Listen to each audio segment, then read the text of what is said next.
Hello, everyone.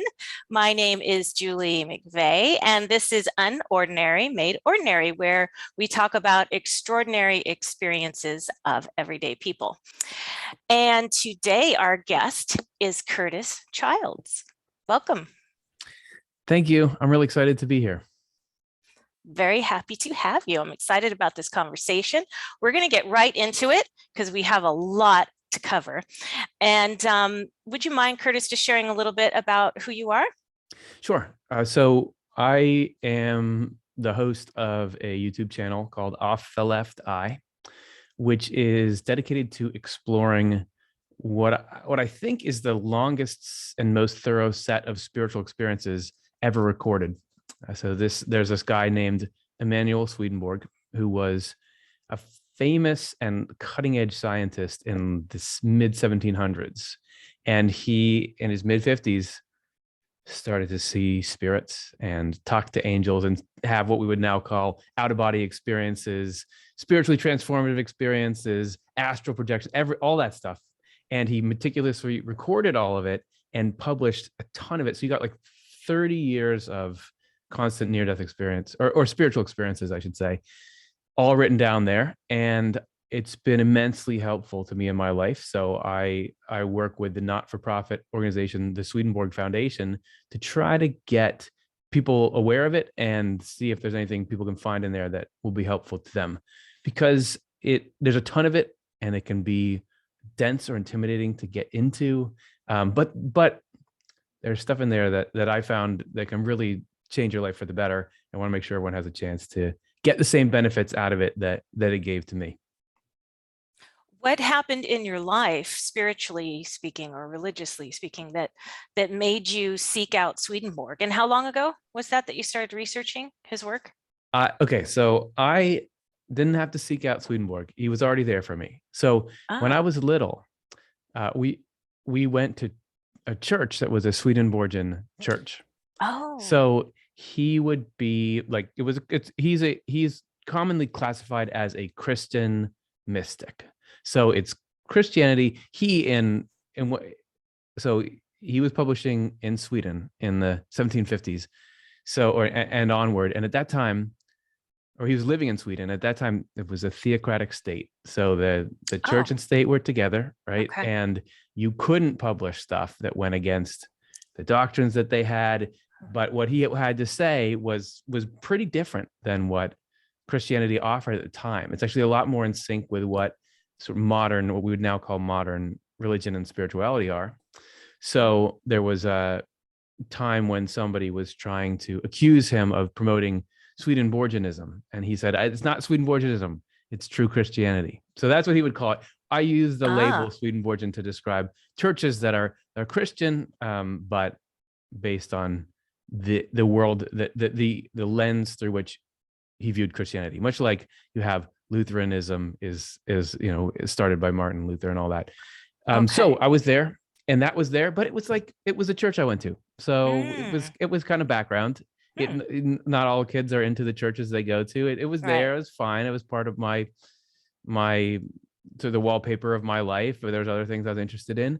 It was really, there was a couple of events though that made it something more than that to me. When I was young, when I was 6, my sister died. Our family was in a car accident, and and so I was I don't remember a lot of that, but I was having to try to process that. And from what I've been told, I was talking about the things that I'd learned about life after death from Swedenborg, because what he's famous for is exploring the afterlife in detail and reporting back to people. I'm like, this is how children grow up in the afterlife. This is how you live there. This is what it's like day to day. This is the physics of how that world works.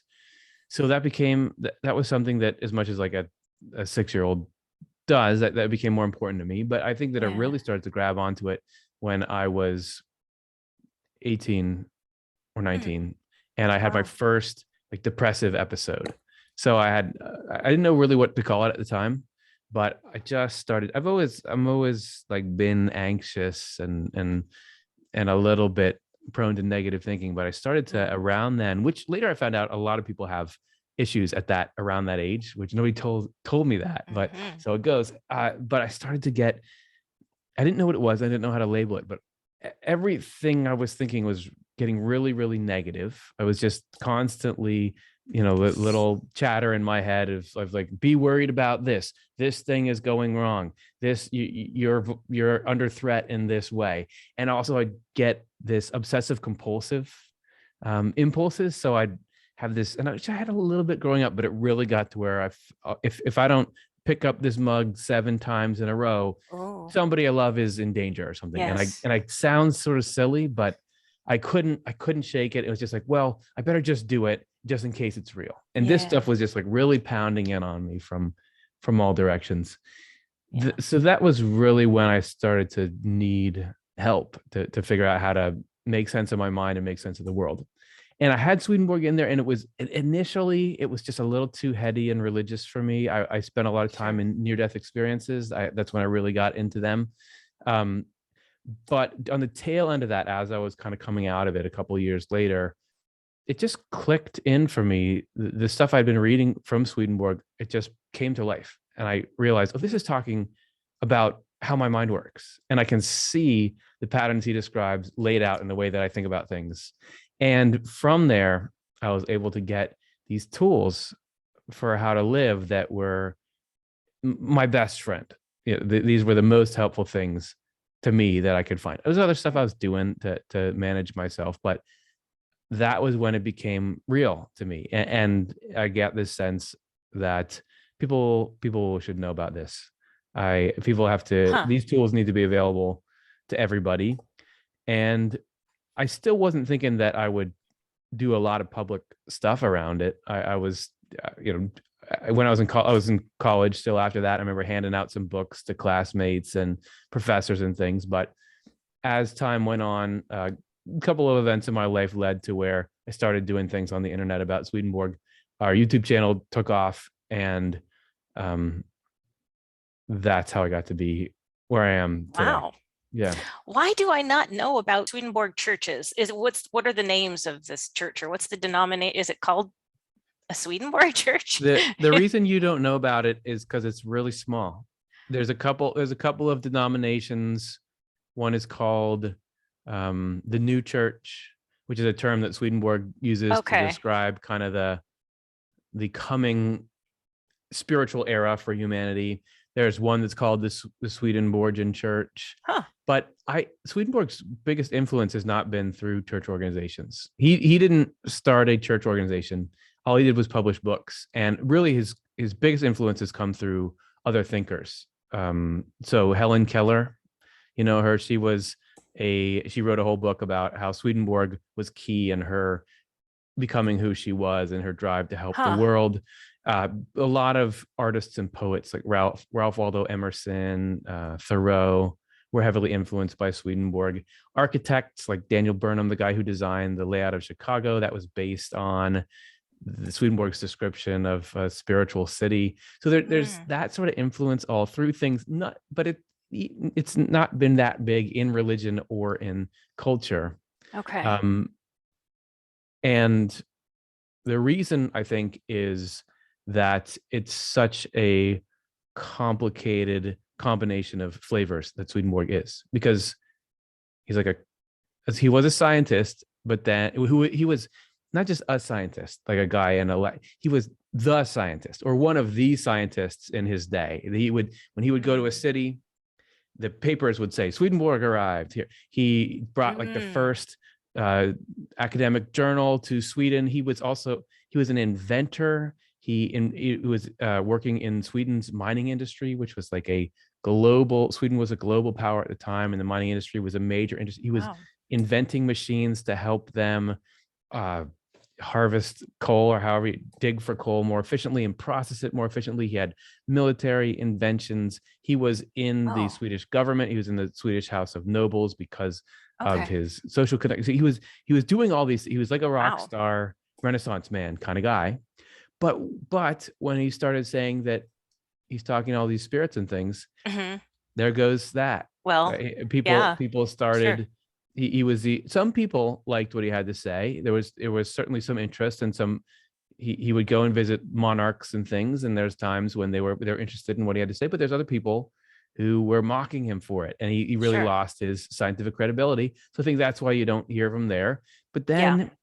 then he's got this, he's really Christian in that his first 8 books that he published were entirely looking into the books of Genesis and Exodus and telling you, here's all the spiritual meaning behind that. This is why they talk Okay. about trees. This is what the Garden of Eden means. This is how the books in the Bible are actually describing to you the state of spiritual reality, the processes that go on inside yourself. He was doing that, but also he's recording these spiritual experiences he has. So he's like really Christian, but also really out there. And it's just like too much. There was a guy named D.T. Suzuki who wrote this book called Buddha of the North about Swedenborg. And D.T. Suzuki is one of the guys who sort of brought Zen Buddhism to the West. And he said, there's all these similarities in what Swedenborg is writing to Buddhism. But it was written in Latin originally. It's dense, it's academic, it is complex. He's constantly giving new definitions for things. It's really self-consistent. And I find it really fascinating and beautiful, but it's hard to get into, and it's hard to put in the right box. I think that he was big for a while in the 1800s. He was almost a household name. Spiritism was big, and people kind of linked him with that, although he's kind of different. So I don't know why you haven't heard. All those are the reasons why you haven't heard of him. I'm trying to change that. I'm trying to get some people. Yeah. I mean, I could see how his material might turn off one group, and then they might like one thing or certain things, and then turned off by the Christianese part of it, or vice versa for the spiritual people, or I mean the Christian people too spiritual, or I don't know. I guess that makes sense. About how old was he when he started having these experiences? Was he religious so before that, or just culturally religious? I think he was pretty religious. So he was a son of a bishop, a Lutheran bishop. And so he grew up around religion, and I think he had a favorable attitude toward it. He definitely, there was a major break with what is tradition in the spiritual experiences that he had. The world that he found there was way different. For example, he came back saying that you don't have to be a Christian to go to heaven. Oh, well, that'll get him cut off. Well, so that's ruffling people's feathers. But what he said is that any religion that contains something that's roughly analogous to the 10 Commandments. So this is something about treating people well and not harming them, and then has a belief in some kind of higher being that you're following, and because you're following that, you're trying to amend your life. Those God can work with that. So really, what religious concepts you have in your mind is not as important as your motivations, and that your motivations, or he talks about the will and the intellect as being the 2 major parts of human consciousness. So the will is your purpose, your motivations, your feelings, and the intellect is your ability to be rational. It's also the facts that everything like that. He says that the will is always what matters in the end, which was a surprise because he was a very intellectual guy, and he sort of was thinking first, but he come to realize that eventually, if whatever your intent or purpose or desire is going to mold your mind to fit what it wants ultimately, and it's really your will that affects your spirit. So if you and I both are living our life by the desire to do unto others as you'd have them do unto you, even if we have vastly different concepts of what God is like, and what that's more intellect. He would say we're part of the same church, because to him the church is a state of heart and mind, first and foremost. He's not saying that there's no value in religious institutions, and those can be a support to it, but it's ultimately about what's going on in the individual. So he said things like that. He talked about the whole Bible having this spiritual layer of meaning, where the real sacredness of it. None of this is in the Lutheran tradition that he came out of. and he was at the time that Catholics and Protestants were, and he was saying, no, Catholics can go to heaven too, and that was a big deal. So Sure. he was Christian, and he stayed Christian, but Okay. what he said was the Christianity got him, his works got put on trial in Sweden Yeah. because they were considered heretical, which is Right. another thing that I guess dampened enthusiasm for them. So when you say he believed himself to be Christian, what would categorize him as Christian? The heart thing, being loving, the Um, loving thing? no, it's following Jesus Christ. So So he's attributing his following these principles of loving others as you would yourself and doing unto others as you would do unto yourself, as that's following Jesus. So I'm still a Christian. Is that what you mean? yes, so we're starting to get in here into the complex combination of flavors that is Swedenborg. So here he's Yeah. saying Yeah. everyone can go to heaven. Your heart is what you matter. He talks about Jesus Christ constantly. So Okay. he uses the term in the very beginning. I think at the very beginning of his first book in his like theological phase. Prior to that, he had published tons of books about anatomy. He was a leading anatomist. He published Okay. about economic issues, all kinds of scientific stuff and societal stuff. But in his very first spiritual book, after he published, after he had his awakening, he actually wrote down how his whole awakening happened, and he kept this I'm sorry, journal. what was the age? About how old was he when this 55. started? I think it was 55, he 55, started having mid-50s. these experiences. Okay. And That's then right. started writing them down immediately. He started having these experiences. He started writing those down immediately. He actually was keeping a travel journal when his spiritual awakening began. So he was just keeping a journal of saying, I'm going to Amsterdam. Now arrived from Amsterdam, but then he started to record his dreams in it. And the dreams started to get more and more intense. And you have this, actually, I think one of the oldest instances of dream analysis, because that wasn't really a thing that was done, but he would go and record all his dreams and say what he believed those dreams meant. For example, there was a black dog that kept appearing in his dreams and would try to bite him. And he believed that this was a symbol of his pride, that he was starting to have this spiritual awakening. And what it was shining a light on was that he was really full of himself because he was so good at everything. And as he felt like he was having this religious awakening, one of the thing he had to overcome was this love of his own self-image.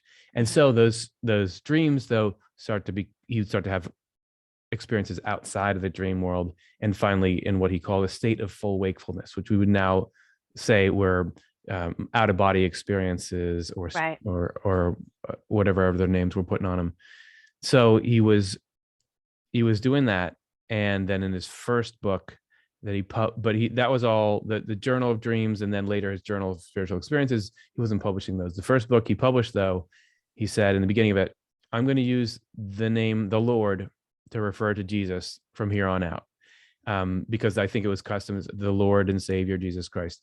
So, and that term, the Lord, is everywhere in everything. And to him, and another thing that he said that shook the Christians of his day was, he said that the Trinity at that time was really almost like three separate people. They would say you could pray to the Father, pray to the Holy Spirit, pray to the Son. And he said that there's only one God, and you can find the entirety of God in Jesus Christ. Oh, okay.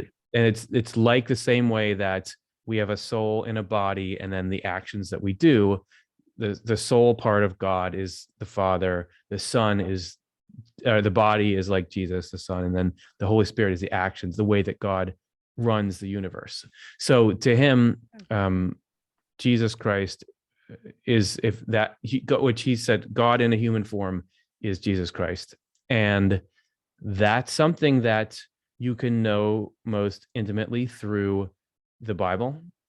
But anybody around the world who's worshiping some kind of God that's a person is getting to know Jesus Christ. And that anybody who's living the kind of life that Jesus prescribed is getting to know Jesus by feel. And that actually that is a really important connection. So he definitely thought that Christianity as a religious system was really important. In one of the last books that he wrote, which he called true Christianity. This was a time in which he was under attack by everybody. And they were saying, who are you to write a book on theology? You're not a priest. And he signed the title page, Emanuel Swedenborg, servant of the Lord Jesus Christ. So that's who he felt like he was. Early in that journal of dreams I was describing, he said he had an experience where he encountered Jesus. So to him, he's saying that Jesus is God, but God is unfailingly reaching out to everyone in the world, and intellectual or religious boxes are not going to keep you from God. Even if there's value in some of these religious systems for connecting you, that's not, there's nobody who, oh, you don't know this religious factoid? Well, you can't be saved now. Right. Okay. All right. So we'll move on from this kind of, because this is all very interesting to me, but I want to use the rest of our time to ask questions about the other side. Yeah. Because he traveled there, how many years did he? 30. 30 years. He's going out of body. Is it always out of body experiences, or did he have like mediumship abilities, clairvoyance and things? Yes, to all. So Oh, he had what he called daily experience, and uninterrupted daily experience for 30 years is how he puts it. And it was absolutely both of those things. And yeah, and everything in between. So okay. he would have, there's a whole spectrum of experiences that he would report. So everything from, let's just subtle phenomena, like he'd be writing and he could see a light that would change color based on whether what he was writing was true or not. Oh, wow. But so then he would have, I guess, more like what a mediumship experience would be, where he'd be in a room and just looking at the physical room like you and I would, but he is aware of what spirits are around and what they're talking about. And eventually he could talk to them and hear them and everything. But then he would also have experiences where he was sort of having sensory experience of the physical and spiritual at the same time. So he could be at a party with people and interacting with them, but also seeing and hearing spirits and things. And then he would have full out of body experiences where, for example, he would write, I was meditating in my garden on the nature of the human soul or free will or something like that. And he would say that an angel or a spirit would approach him and say, hey, we heard you're meditating on that. Do you want to come and see how it is? And he'd go with him. Wow. And I want to say, it's probably worth saying that to him, everybody that he met in the spiritual world was once a person. So when he talks about angels, a human that lived on this planet. That's right. So he's talking about you and I are hopefully on the track to becoming angels. That angel is a state of mind. That was one of my questions. Okay, cool. So no ETs. He never interacted with ETs that would say, hey, let me take you over to show you the answer to your question. He did talk to ETs. Cool. Okay. He had a book that he wrote called Other Planets. And he says that there are, he calls everybody that he talked to human, even people that are on different planets, and that he describes as having different characteristics. He to him, what makes you human is the will and the intellect. So he grouped everybody together as human. Okay, so did Jesus die for ETs as well? Not just this planet, but all planets, all the universes. Yeah. So the reason why Jesus needed to happen was about the balance of things in the spiritual world. So Swedenborg talks about heaven and hell, but he had a different definition of those. Okay, that was Christians. A question. Is there a hell? Yeah. Yes. Okay. So hell is the pleasure that you get out of doing things that harm other people. And heaven is the pleasure that you get out of doing good things for people, constructive, useful things. Like that at the core, that's what heaven and hell are. Okay. He describes it at one point as hell is the pleasure in working against the divine design, and heaven is the pleasure of working for the divine design. Huh. So the spiritual world is the other side, or the afterlife, is a spiritually based world, and consciousness is spirit. So the physical based world is based on physical laws. So if I pick something up and if I like drop this, it will fall because of gravity. It's physical laws that do it. So spiritual world runs basically on psychological laws, which you could call spiritual laws. So for example, what gravity does here, love does in the afterlife. So gravity, what I mean by that, because it sounds like a little woo-woo, but gravity is what keeps things together and organizes where things are in relation to each other. As far as I know, I'm not a physicist, but as I understand it, the reason there's an Earth and is round is that gravity's pulling everything together. And the reason why the planets are where they are in the solar system is gravity is the reason I don't fly off the Earth is gravity. I know that. Right. So gravity is what arranges things and in relation to each other. So love, or what you're doing with your will, does that same thing in the afterlife. So people that love the same kind of thing gravitate toward each other. And so people that love, and by love we mean what do you enjoy and pursue? I guess that's a way that so people who enjoy things that they know are harmful to other people and pursue those and make that sort of what they do with their life, in the afterlife you gravitate toward people who like the same sort of thing, like communities of collective consciousness that are in agreement on a love foundation. He even uses or that lack same thereof. Yes, he uses that same word, community. He says that everyone in the spiritual world is in some kind of community with other people who have similar love or will and understanding to them. So if you're in a community with a bunch of people who love to harm anyone they can, that creates what he calls hell. So hell is that what about condition. People who have there's some kind of chemical imbalance or mental or whatever that is driving that negative motivation? Yeah. So the only things that stay with anybody is things that are done in freedom with rationality. Okay. So freedom of will. The way he describes it is throughout our physical lives, our spirit is developing. It almost like stacks with the way that human beings develop physically. So you've got like the 9 months where you're in the womb, and what's going on there is the body's getting formed, and then that formation affects how it lives its life.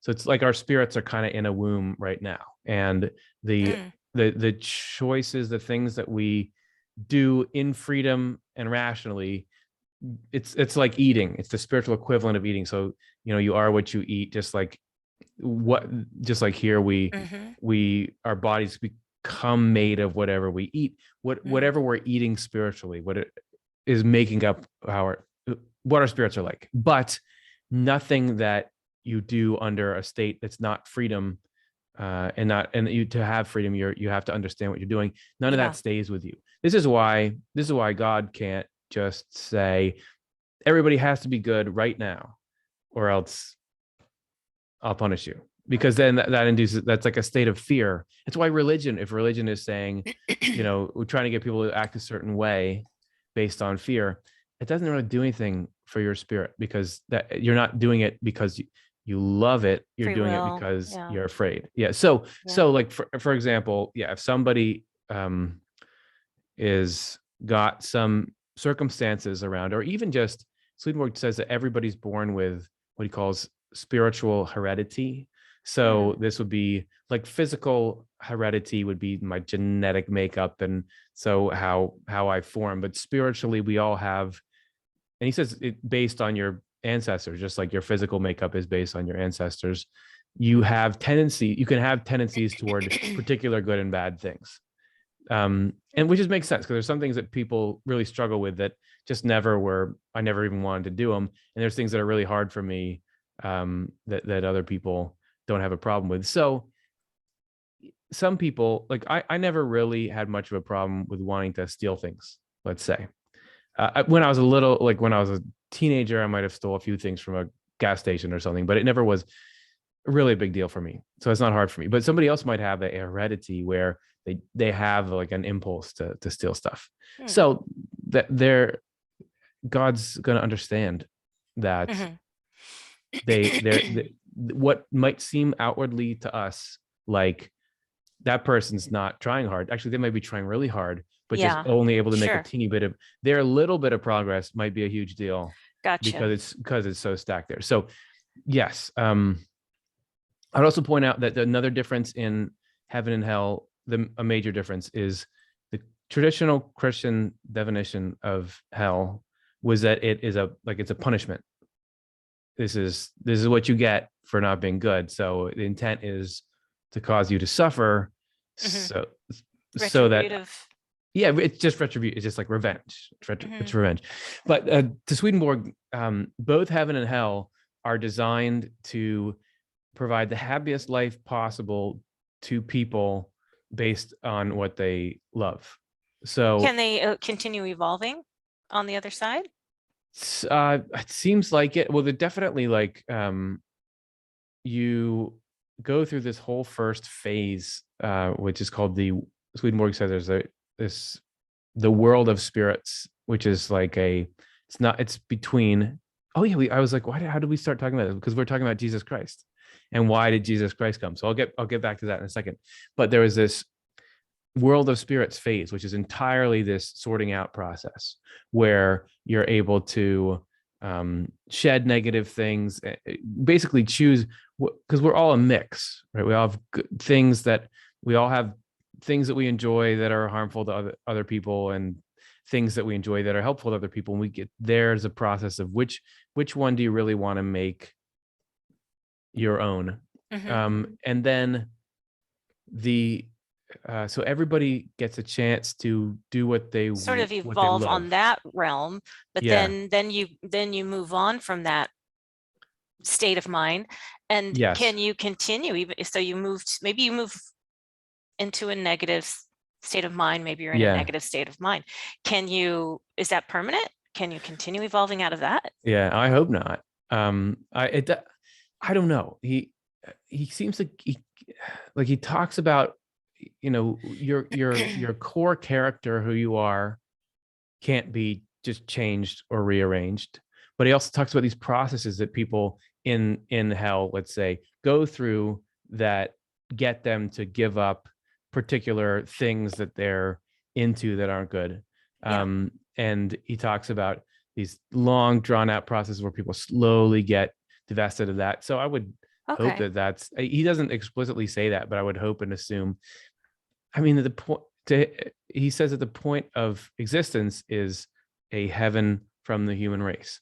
So that's why we're here, is that we can be brought into this state of heaven. So I would think that eventually, that's the ultimate I'm just plan. full of hope all the time. I just never want to give up on even the worst mental negative state. Well, and that's the way too that, well, certainly God, but even angels are. So Swedenborg describes angels as being, they would love to trade places with anyone in hell.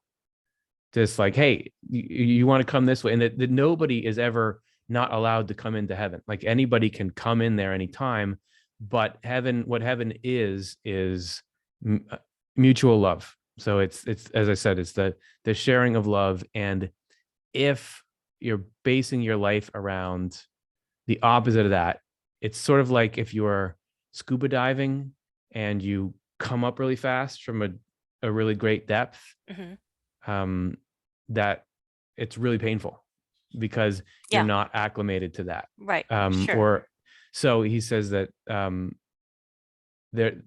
everything, spiritual things are as structured and complex as physical things are. So if I were to go up at high altitude right now and try to run a marathon, my lungs can't handle that. It would be a gradual process of me training, and I have to want to train and do it. So nobody is forced to be anywhere but No, so that in a bad and good sense. So you can't you force somebody into heaven, like, come on here now. Right, right. That's not what they like, so they're not Sure. going to be happy there, right? Well, I know some of these questions I'm asking are complex and you won't have all the answers, and I understand that, but I guess I'm just I guess have a mom attitude. So I'm Yeah, thinking, like, if you have a child maybe that's gone the negative direction, and then they pass on and they're in the afterlife and they're stuck in this negative mental state, can the parent who's passed on, yeah, or a guide or an angel, can we help them? Are we allowed to help them somehow, influence them yeah, in the right direction? yeah. He doesn't mention that in particular, but he says that angels all have jobs. That just like that, the core joy of heaven is doing useful things for people, doing helpful things for people. Mm-hmm. And he says that the kind of like careers and functions you can have here are relatively few in comparison. And he does mention that there's angels who, what they do is they go to people who are in these negative states Okay. and work with them, and that Okay. God is in there constantly, and God works through angels and everything. But I just was reading just before we got on. I like to read a little bit of Swedenborg right before, get my mind kind of in that space, and it was talking about how when we, let's say, make negativity the center of our lives, God is constantly like struggling with us to Mm. try to get us. Mm-hmm. That's the language used, to try to turn us as much as we can. Mm-hmm. So, like, instead of being able to just lead us like we do if we like what God is offering, instead God is trying to mitigate everything we're doing, and like you got to do less of that, and trying and trying and trying. So that's unceasing forever. So constantly God is with Okay. everyone, trying to give them the most happiness and the best quality happiness. So constantly trying to say, well, if you're really into this negative thing, I'm not going to let you get any more into it. Like, I'm not going to let you go, and I'm going to try to introduce good. He talks about these big processes that people go through so that they can start to do some useful things for people. Yeah. So Yeah. because who's going to give up? Who's going to give up on someone? It would ruin. I'm not, if I'm If you going to ever been a heaven. parent, you know you're Yeah, not going to I ever give am. up. I've got a 6-year-old You're never daughter, going to give and up. and if she's not happy, or she's missing the boat, how am I going to be happy? Yeah. And so we get that impulse that comes out of God. Right. So that's It's got to. a little Yeah. echo of the feeling that God has for everybody. Which gives me hope. Lots of hope Yeah. Well, for good. everyone. Yeah. How so? I do think that a drastic difference in the picture that Swedenborg paints of God and heaven and hell is that I think the traditional Christian thing was really just this kind of, well, you deserve it. If you don't live up that I'm God, Yeah. and I've set these expectations, and I'm going to stand back and I'm going to watch, and well, looks like you weren't good enough, and now you're going to get what you deserve. Versus Swedenborg has this number in his book True Christianity where he says, I'm going to paraphrase a bit, but this is pretty close to what it says. Okay, you can. He's talking about people who say that God is angry at us, or punished as us, or vengeful. He says, you can see how insane it is if people think that God takes revenge on anyone, or gets or punishes anyone. Mm-hmm. And it's even more insane if somebody teaches this. In reality, God can't even look at us with a frown, because to do so would be against his divine essence, and what's against his divine essence is against himself. So Yeah. that's not, like, I think that's more common now for people to think of God as love, but a couple hundred years ago that wasn't necessarily the I norm. know. It's Yeah, still, yeah, we still have a ways to go, but I'm glad it's going in this a positive direction, I think. And now it doesn't make sense. It doesn't make it sense. doesn't make sense. It doesn't make sense. It's You can't. This is why. Sorry to cut you off there, but it's like that's okay. nobody with their brain on straight is the idea of a God that's more petty and judgmental than we are. Don't we say when we look at people that we honor. I'm thinking of Gandhi or something, where wow, what a great example of humanity, because this person was selfless and because they were kind even to Exactly. their enemies and Right. turning the other cheek and these sorts of things. How would it be that we naturally honor those people, but then God wouldn't be in that direction, that God would be on the other side of just being totally petty and wants to get this is my way or the highway? There's no way. There's no way. Yeah. Yeah. You had mentioned that part of our purpose for coming to this planet, I think you said something like that, is to bring heaven on earth, or how did you word that? What is our purpose?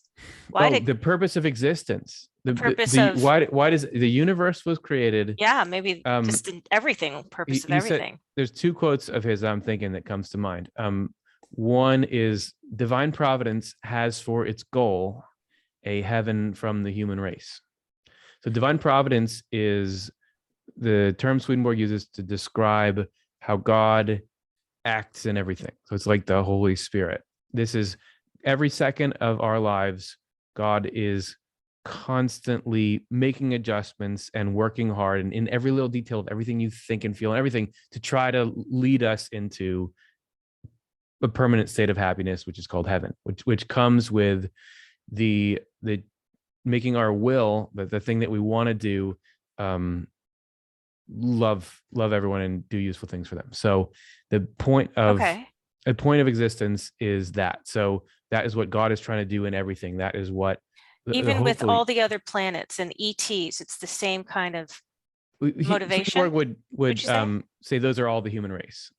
So yes. So Jesus Okay. Christ, like we were saying, the reason that he appeared on earth, the reason that he appeared on earth was that there's two reasons. One was earth was really bad at the time, that there was just tons of like hell in people's hearts and minds. And what Jesus was doing was, hell was getting so out of control that it was going to destroy the equilibrium.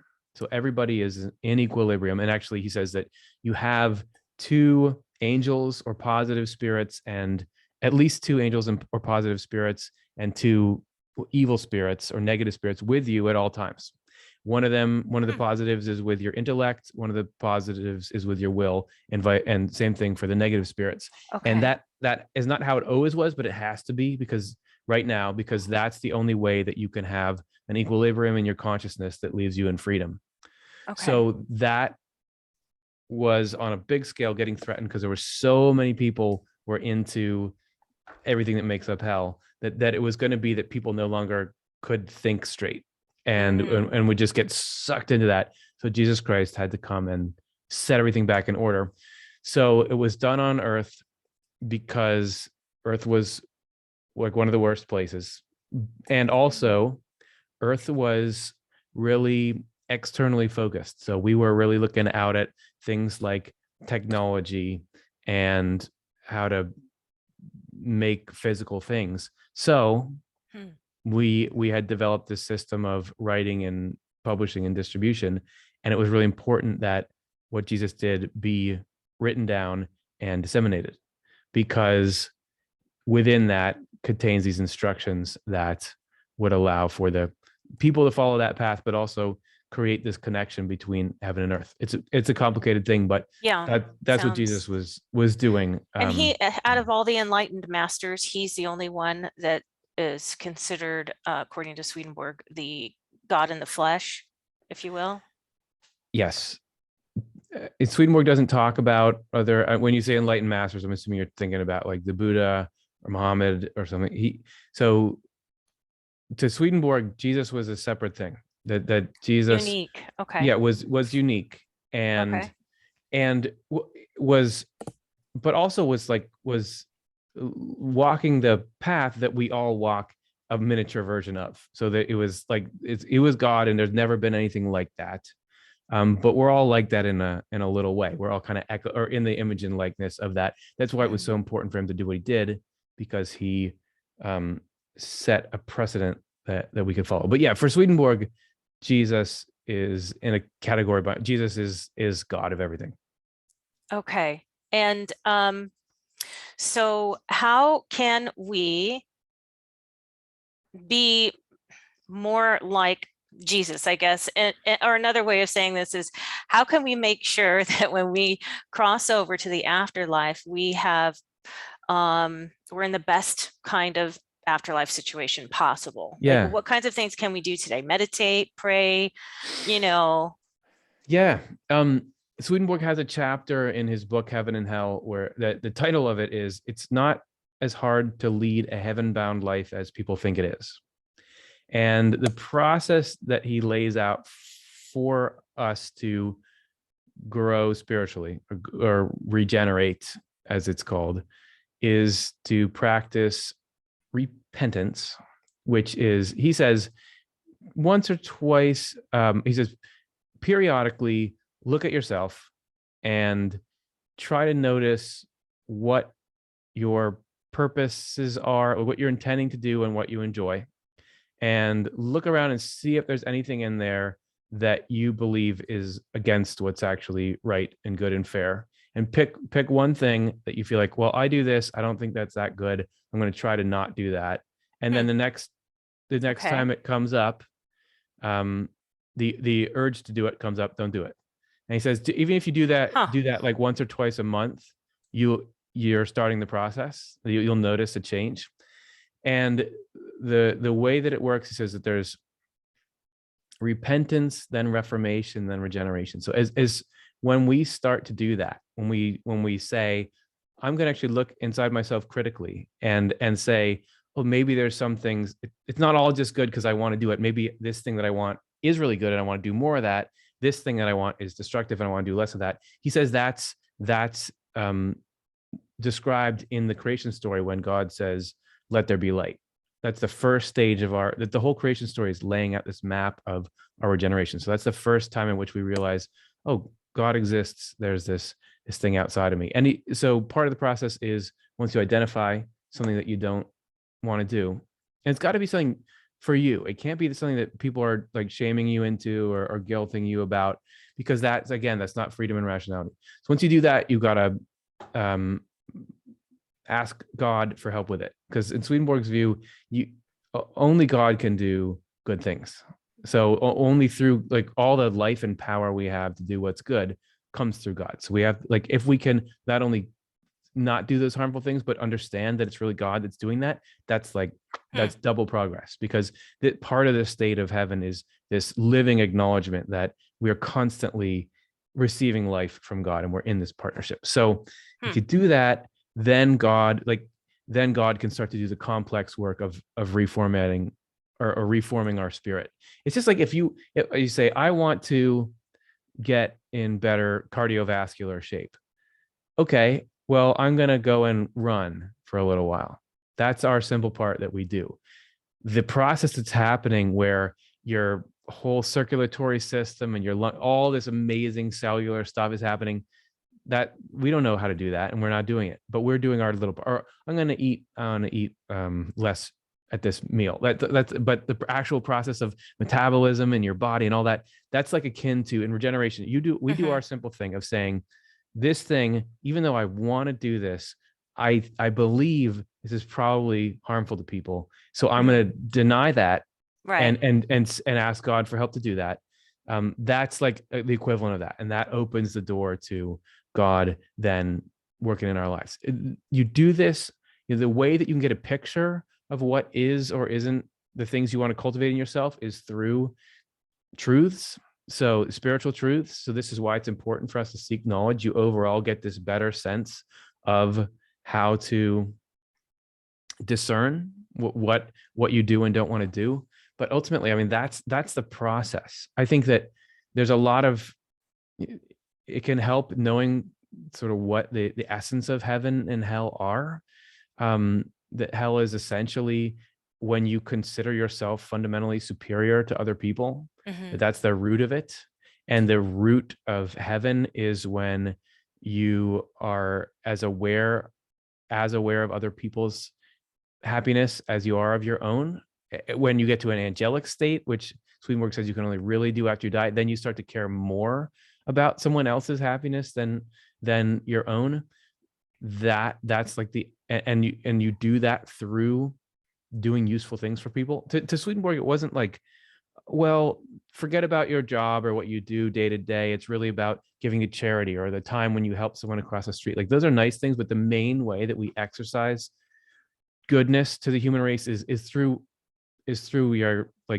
your main functions. So this would be through your parenting, through your job, like going at those main activities of life with this spirit of, I'm going to do this Right. sincerely, honestly, Right. justly. Because if everybody in the world did that, where would we be? That wouldn't be so bad. So that's how you do it. Like there's all this complexity, and Swedenborg has all these amazing tools and insights. But the truth of it is not overcomplicated. And meditation can be a tool for that. Um, Spiritual, all kinds of spiritual stuff can be a tool for it. But if we don't get the fundamental difference between what heaven is and hell is, because I can do meditation, but what I'm doing is like, wow, aren't I so cool that I can meditate really well? And I'm like, it's kind of like making me think I'm better than people or what, then it's not real progress. It's not Right. progress. Right. It's that whatever mechanism you're using, real spiritual progress has to do with the fundamental of, is this leading me to love one another as God loves us? Right. And we've talked about some complex things. We're running out of time, so I'm going to try to go real basic now and do sort of a Sure. rapid fire Yeah, question and lightning answer. rounds. Because I wanted to get these in, but I feel like we've talked about so much. Okay. Um, what happens immediately upon death? You go through this process where you initially, your spirit leaves your body and you start surrounded by what Swedenborg called heavenly angels. So these are the highest, most open, most emotionally positive angels, and they sit around you and protect you in that and make sure that nothing abrasive or negative enters your thoughts or anything. And then from there, as you begin to stir, you go into the care of what he calls spiritual angels, which are more sort of thought focused, and they awaken your spiritual senses. So you like come to consciousness and can see the world around you. And then the angels will stay with you for as long as you possibly want. If you get Oh, tired of their company and want to go hang out with other kinds of people, then you can do that and you begin exploring and getting to know who you really are. do you have loved ones that also come to you upon death? I would think some of those angels would be your loved ones. Okay. He doesn't specify that a lot, but all angels come from the human race. So I fully expect to very soon see a lot of people I know and love who have died. And maybe they're the Okay. ones that greet me right when I get there. Okay. And do you have a life review? At what point do you have that? Swedenborg talks about there's a spiritual memory that we all have, which you have like your physical memory, which is, it's okay, it's kind of shoddy and you lose things and it distorts events, but your spiritual memory is a completely accurate recording of everything that's ever happened to you ever. And he talks about that being what's called the book of life, and anything anybody's ever done is able to be pulled out of that. I would imagine that's the mechanism Mm. that leads to these life reviews that you hear about in near-death experiences. Mm. Do we have a soul group? What do you mean by soul group? People who have helped us plan our life here, and do we help plan our own life here, and people who help us through this life? You have a community in heaven. So while he doesn't talk about us planning our life here, he seems to say that that's more divine providence that does that. Your spirit right now is somewhere in the spiritual world, and it's in a community right now. Hmm. So as we go through life, our spirit can actually continue to move into deeper and deeper heavenly communities and get into the one where our home is. So you actually have like angels from your community around you. He says when you're deep in thought or meditation, you can actually appear in that community.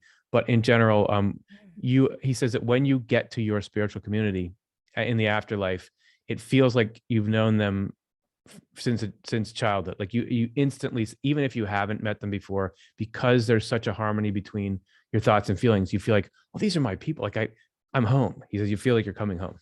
So that community is around you, or comes to be around you Hmm. throughout your life. Is that my higher self up there in the community? Swedenborg says you have a spirit, which is it's the part of you that's conscious, and it's formed exactly like your body is, meaning like it has its own hands and lungs, and it's in touch with every single part of your body. So that's your spirit. Your higher self is a part of the consciousness inside your spirit that is really sort of where God ends and you begin. And it is everything that's like the highest, best stuff in us is stored up in there, and it's sort of the storehouse that God pulls from to inspire us and lead us. So it's the best. It's kind of like an estuary where God and you sort of meet. That's how Swedenborg describes what he calls the higher self. And when I die, I merge and take my Julie's memories back to the spirit that's in the community. Everything that's yours comes with you, except your body and possessions. So your whole memory comes with you, and most importantly, your character, like your personality, comes with you. Now, a lot of some stuff goes dormant in the spiritual world. You don't have you can recall it whenever you want, but we're not constantly bombarded by earth memories while we're there. Even your character, like you drill down to like who you really are, and then that's who you become. And nothing that's ever been a part of you ever leaves you, good or bad. It's there. It finds its sort of place on the shelf, and the things that you really made central to your afterlife, they become sort of your day-to-day stuff. Will I get to meet up with my spouse or kids or mom, dad, that kind of thing? Yes. All the above. Swedenborg talks in particular about spouses.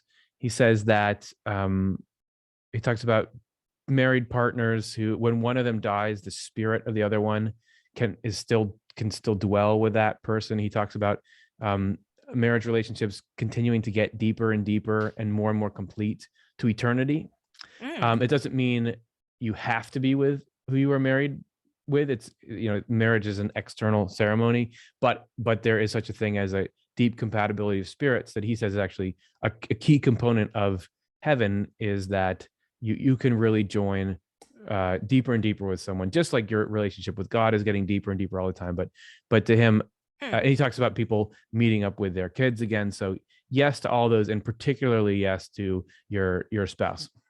Do we have like a solid physical body? Our spirit form do we have the five senses? Do we have additional spiritual senses? Yes, you have a body, and he stresses that the spiritual world feels more real than the physical world does, and that you still have a form. It's a lot more dynamic than this world, and this gets into some of the extra senses you're talking about. So if I'm in the afterlife, if I'm in heaven, I have hands with fingers, and I have eyes and features, and look like you. Not only for a little while. I end up looking like what I end up becoming an image of my emotions and mind. So this is why angels are extremely beautiful, because through that process, I could be really handsome but really mean at the same time.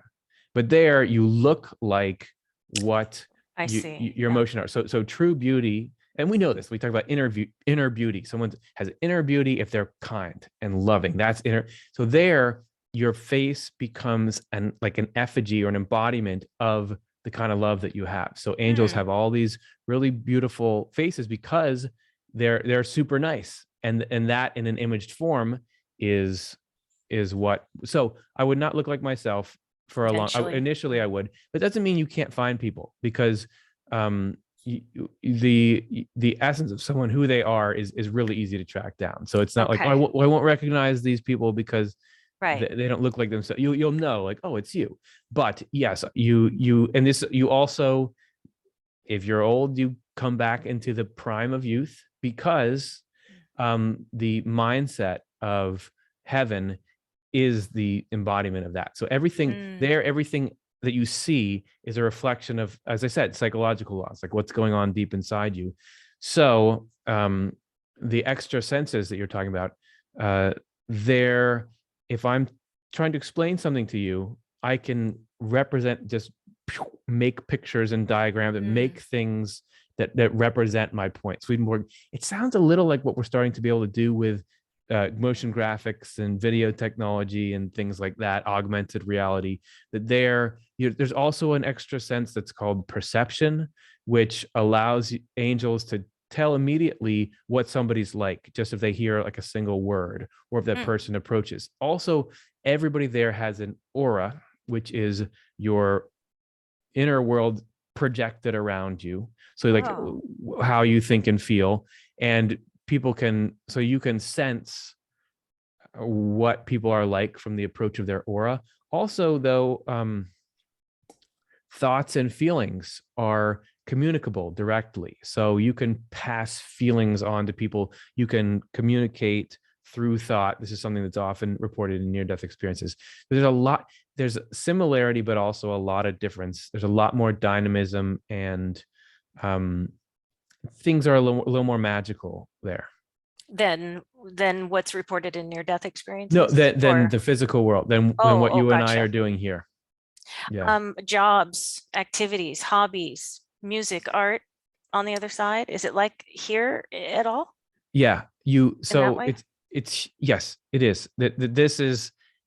There's a continuation. It's not like we have all this stuff that's here and you can get so into music and art and get into the work that you're doing, and then on the other side you're just like playing harps and sitting on a cloud. So that life is it's more complex and it's more in depth, but it contains all the features and facets of it. Swedenborg talks about communities of people living in cities and having homes, but the homes there is a reflection of your mind. So it's like the perfect, the way that everything is aligned in it, the architecture in it is a reflection of your deepest character. And people, angels, as they're growing and becoming more wise, their house changes. The landscape, like the ecosystems around heavenly communities reflect the things that are inside of angels' hearts and minds. So they're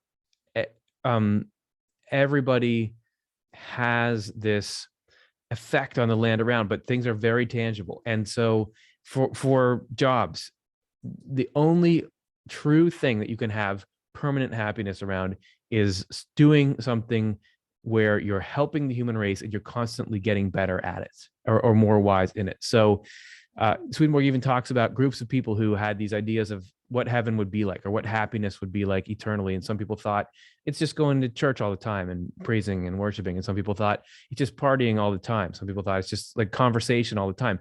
So those people got to try it.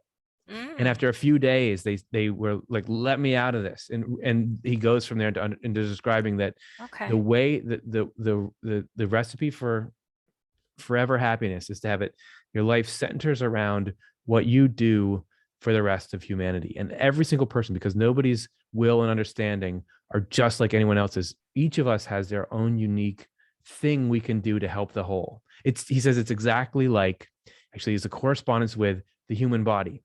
So in the human body, all the different cells are doing their own little function, and they're all working towards the same goal, though, and they're all very different.